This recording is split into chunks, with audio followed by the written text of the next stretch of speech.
Next ఇక మధ్యాహ్నం అయిపోయేసరికి చెన్నైకి చేరుకున్నాం.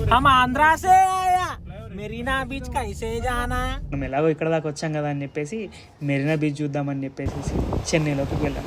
మీరు కనుక చెన్నైకి వస్తే మాత్రం ఖచ్చితంగా మెరీనా బీచ్ చూడండి. ఎందుకంటే చెన్నైలో ఉన్న మెరీనా బీచ్ వరల్డ్లోనే సెకండ్ లార్జెస్ట్ అర్బన్ బీచ్ అనమాట.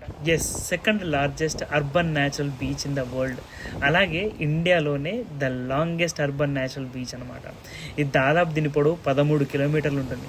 అసలు యాక్చువల్లీ దీన్ని అర్బన్ న్యాచురల్ బీచ్ అని ఎందుకు పిలుస్తారు అని అంటే, ఇది అర్బన్ సిటీ లోపల ఈ బీచ్ న్యాచురల్గా ఫామ్ అయింది కాబట్టి అర్బన్ న్యాచురల్ బీచ్ అని చెప్పేసి పిలుస్తారు.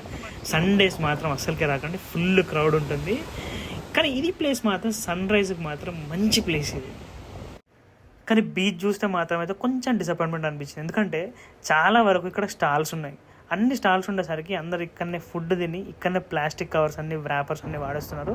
బీచ్ మొత్తం చెత్త చెత్త చేసి పడేస్తున్నారు.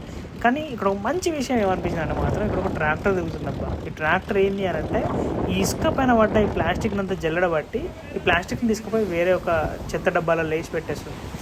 ఈ ఒక్క పని మాత్రం మంచిగా చేశారు ఇక్కడ, అదొకటి మాత్రం సాటిస్ఫై. నెక్స్ట్ ఈ బీచ్ చూసి అయిపోగానే మేము మా నెక్స్ట్ డెస్టినేషన్కి బయలుదేరినాం, అదే మహాబలిపురం. చలో